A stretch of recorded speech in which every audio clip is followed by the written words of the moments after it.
Well, good morning, all you fine folks out there. I'm going to talk a little bit about a gratitude attitude. Uh, and I guess the best way for me to start is by talking a little bit of philosophy first.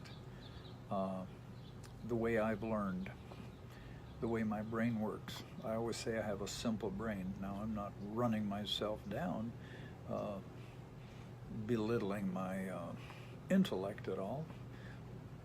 I'm average. I've always been an average guy. I'm happy with that. But I've always had kind of a different way of learning, a different way of assimilating and making something really become part of me. So the only way I have to explain things is the same way I learn things, and it may not be your way of learning. But when you're talking about gratitude, it's a pretty important concept. It's talked about in a lot of religions. Certainly it's talked about a lot in the Bible. Giving thanks, praising. To me, anybody who prays and says, Lord, I thank you for this, Lord, I thank you for that, that's expressing gratitude. And the fact that today scientists are coming up with ways to study the brain and actually see what happens to the brain, how the bad parts shrink and the good parts grow, the more you express gratitude. The other thing I need to say right up front is I don't think there's any new concepts out there. It's always the same old stuff. We need to eat, we need to breathe, we need water, we need rest, and no matter how those things are packaged, they've been around for a long time. People come along and say, oh, you got to eat this, you got to drink this kind of water, here's the best way to get a good night's rest, but it's just the same old stuff being recycled, being repackaged. So any of the new age jargon out there, mindfulness, gratitude, being centered, living in the moment, all of those things are truths that have been around forever. They just kind of recycle. They have new names, different packaging, and we stumble on those concepts at different times in our life. Maybe because the packaging attracted us where it didn't years earlier, or maybe we were just ready. For me, the whole concept of the importance of gratitude came to me. I heard something on the radio about it, and then about a month later, I read something about it, and then the third time I heard about gratitude was in the locker room from a good friend of mine, Craig Matkin, a new age guy who is a marine biologist, a very manly man, but also does poetry and does yoga and meditation and takes good care of himself, body and mind. So he said something to me about gratitude, and I said, okay, within a month I've heard 3 things about gratitude. I'm going to start looking into this. So I looked at my childhood, and wasn't a whole lot of time to be grateful. I didn't have a dear old daddy who said, oh, children, let's pause a minute and be grateful for the fish we got, or the meat we got, or making it through another winter. Quite the opposite. It was always like, keep going, keep pushing. The pressure is on. We got to do more. There's not enough. We got to work harder. So that's the background I come from. So it's been a lifelong quest for me to learn to say, boy, am I thankful. For what? Well, it makes you look at the good. To me, another way of talking about this whole concept of gratitude is just the half full, half empty thing. So I like to keep things simple. Gratitude, half full, half empty. Whimper and whine about the glass that's half empty. Show gratitude for the fact that the glass is half full. I have a song called Take Time to Find Your Song. And those of you that have heard the song know that there's a line that goes, before every meal, instead of bowing our heads, we held hands in a family circle and we sang our prayers instead. Sometimes I was young and angry, didn't always feel like singing along. That's when my mama said and my daddy said, son, Take your time, you'll find your song, my children. Take time to find your song. Now, were my parents always loving and kind? Did my dad always encourage me? Even when I was angry or frustrated? Calm down, son, everything will be okay, you'll figure it out. Maybe that only happened 5% of the time. But you know what, the more I live with the memories of that 5%, the more it becomes part of me, and the more the 95% shrinks until I don't remember the 95 anymore. It isn't part of me anymore. All that is part of me is that 5% of the time when he was encouraging.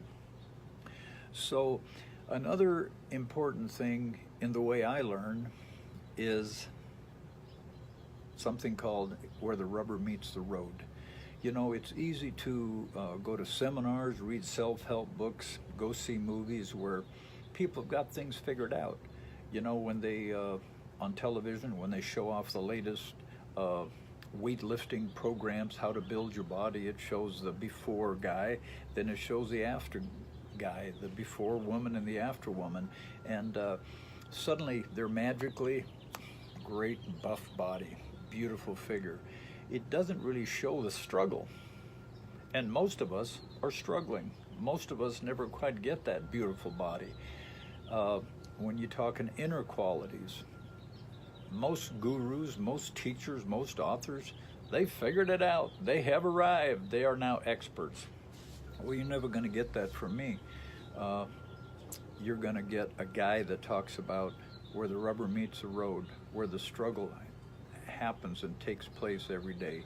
So today, as I'm talking about gratitude, I'm introducing a brand new concept, new wrapping, a new package. It's called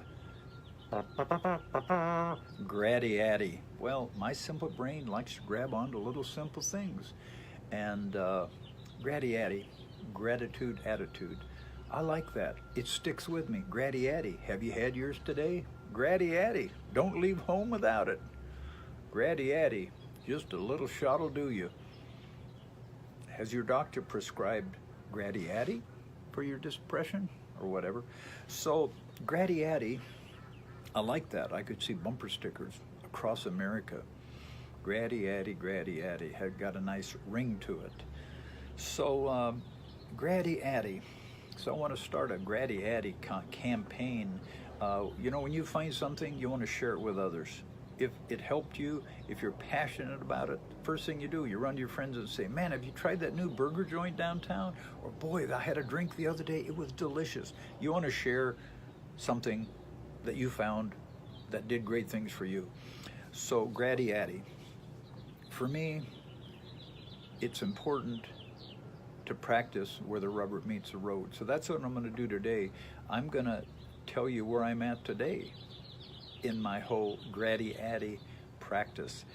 So I woke up today with 2 Facebook comments out of many, many, many, many wonderful comments, praising, complimentary, saying nice things about me, my lifestyle, my Alaska show, the concert tour I've been on with my kids and my grandson, the book tour I'm currently on, hanging out in Las Vegas where my daughter and son happen to be. All these wonderful things. And yet, what did my little old non-Gratitute brain, old brain, grab onto? It grabbed onto that glass that was half empty. One comment from a very manly man. I know that because I went and checked out his web page or his Facebook page. He basically said, and I will delete the inappropriate explicatives, he said, Kilcher, you are a piece of, in capital letters. You have no right to be hunting. That bear you wounded, you could have tracked it with a flashlight. You had no right giving up. You shouldn't hunt. And besides that, I've never seen a man so in love with himself. You're more of a chick capital Chick.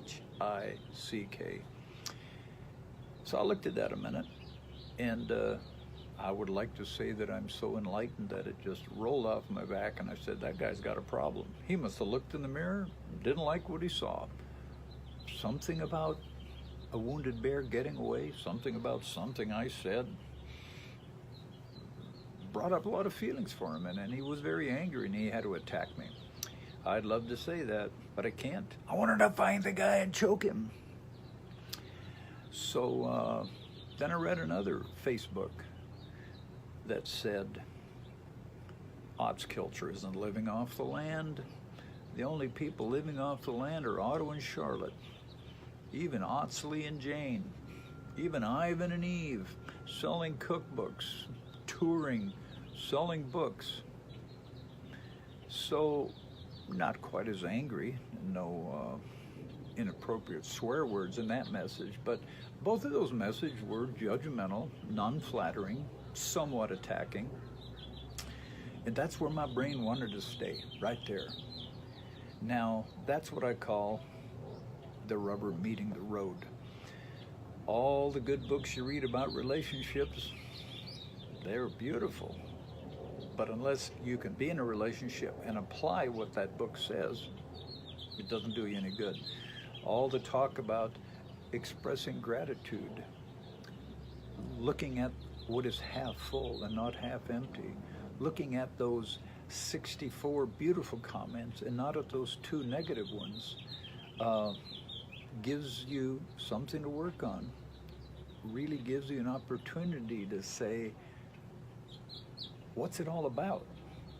What good is having a recipe if you don't use it?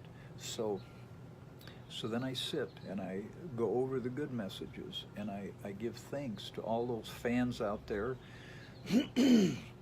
who love our show, who give heartfelt compliments, who give us testimonials about how it has affected their life, how seeing a different lifestyle, seeing people who are trying to live not off the land, not off the grid, but who are trying to live a simpler, more sustainable, more self-sufficient lifestyle, trying as much as possible to hunt and gather and carry on and show respect for the old ways and to pass them on to their kids.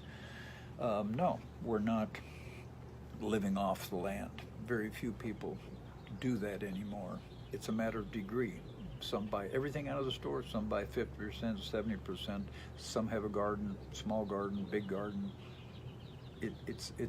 We're all on a continuum.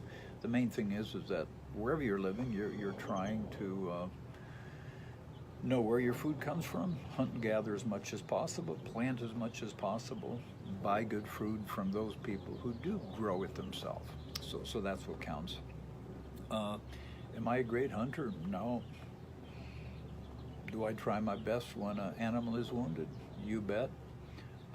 Only give up when everything else has been tried, and that's part of being a hunter.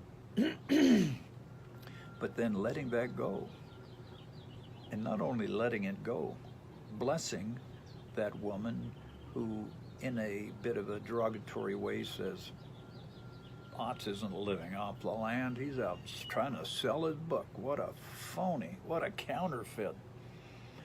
Or the man who says, you're a piece of, and you're a girly chick. You love yourself too much. To let that go. Take anything that fits, and then let the rest go.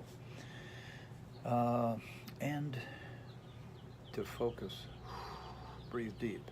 So, check back in with me later this afternoon, because if out loud expressing gratitude for all the good in your life really does work, then it should work. By the end of the day, or by the end of an hour, however long it takes, I should be totally consumed by my half full glass and let the rest go. So this is where I'm at right now. You are watching me struggle through rubber meets road, half full, half empty. taking my Gratitute pill. Is it working? Well, better take another one. Okay, I'll take another one. I can't believe the opportunity I've had to spend 1 month traveling with Jewel, Otsley, and Nikos, and Case across the United States, and meeting many, many wonderful human beings. Yes, they're fans of the show. Yes, they're fans of Jewel, but they are wonderful humans that all have their own story. We're all in this together, trying to help each other, trying to inspire each other, trying to encourage each other. And then my book is released. I'm doing book signings. I'm meeting people. I have a chance to tell my story in hopes that it'll encourage other people, give other people hope, maybe show them parts of the trail that I navigated, that maybe they're having trouble navigating. And now, doing these book signings, I'm getting to hang out some more with Jewel and Case in Las Vegas. Now, is this my kind of country? Would I rather be in Alaska crust skiing on the white snow in the back hills and doing my arts and crafts in my studio with all my bones and claws and all my roots and all my baskets? Sure, I'd probably rather be there. But here I get a chance to hang out with my daughter, get to know her better, get to know my grandson better. Beautiful interactions with both of them. You only get to know someone better by hanging out with them. So what an opportunity, for which I am truly grateful. And I can honestly say to that woman who says I'm not living off the land, she's absolutely right. And I apologize if she was under the illusion that I was, or if I said something that made her think I was living off the land and I broke my word. Because nobody likes to feel disappointed or disillusioned or deceived, so I apologize for that. But I'm feeling grateful right now. Gratitute. All for now, and there will be other little installments of this whole Gratitute campaign coming, whether it's bumper stickers, whether it's t-shirts, whether it's, I'm thinking about starting a Gratitute challenge where every day, I don't know yet, we're still inventing it. But right now, I am humbled that I was able to not sit in front of a video iPhone, but really to feel that I was sitting in front of a lot of you folks talking about something that's hard for me and practicing. It's all we can do, keep practicing.